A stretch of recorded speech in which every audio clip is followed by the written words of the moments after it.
कृष्ण को याद करके तो देखो। कृष्ण के पास होते हुए भी युधिष्ठिर, दुर्योधन और द्रौपदी तीनों ही उनका लाभ लेने से चूक गए।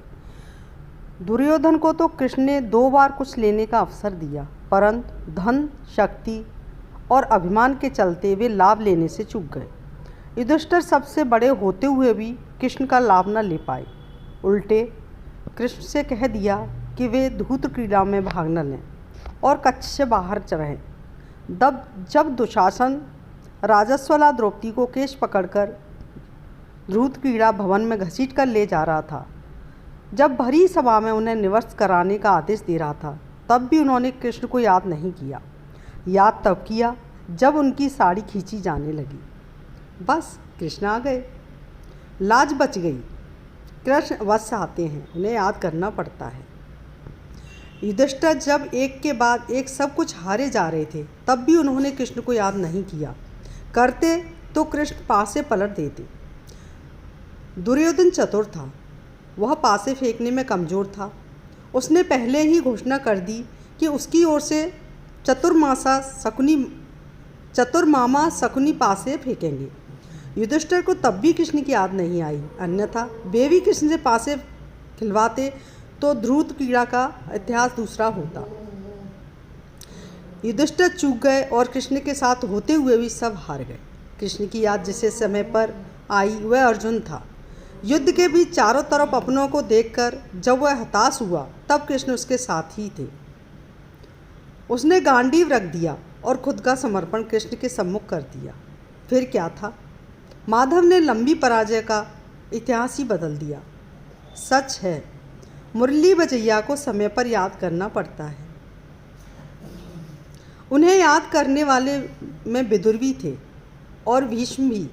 धृतराष्ट्र पुत्र मुँह में चूक गए और तमाम कौरव भी। परिणाम देखिए, कुंती के पांचों जीवित रहे और गांधारी को कुल नष्ट हो गया। कृष्ण विमुख होकर न कृपाचार्य रहे और न द्रोण। कृष्ण साथ न हो तो भी कोई बात नहीं, उन्हें आदत है, वे पुकार पर चले आते हैं। महाभारत काल में कृष्ण साक्षात थे, परंतु उस समय के लोग चूक गए। सुदामा साथी थे, वे भी चूक गए, पर सुदामा की पत्नी न चूकी तो किस्मत बदल गई। राम अवतार में रावण जानते थे कि राम के आने का उद्देश्य क्या है। कृष्ण अवतार में कंस अभागे थे, सगा भांजा कौन है जान ही न पाए। कृष्ण को जानना और पहचानना जरूरी ही है। जिन खोजा तिन पाइयाँ गहरे पानी पेट, कोई कृष्ण नहीं हो सकता, केवल कृष्ण को जान सकता है।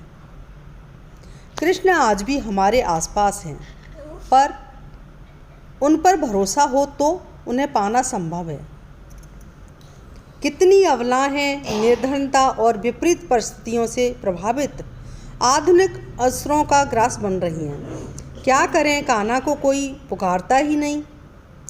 अपने पास पाइएगा या पाएंगे, जरा पुकारिए तो सही।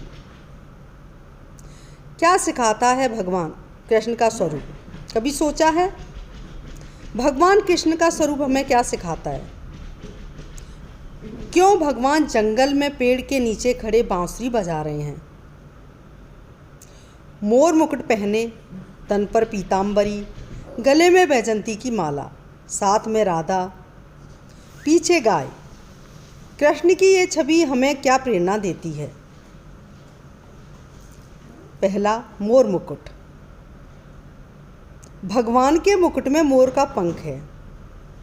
ये बताता है कि जीवन में विभिन्न रंग हैं। ये रंग हमारे जीवन के भाव हैं। सुख हैं तो दुख भी हैं, सफलता है तो असफलता भी, मिलन है तो बिछो भी। जीवन इन्हीं रंगों से मिलकर बना है। जीवन से जो मिले उसे माथे लगाकर अंगीकार कर लो।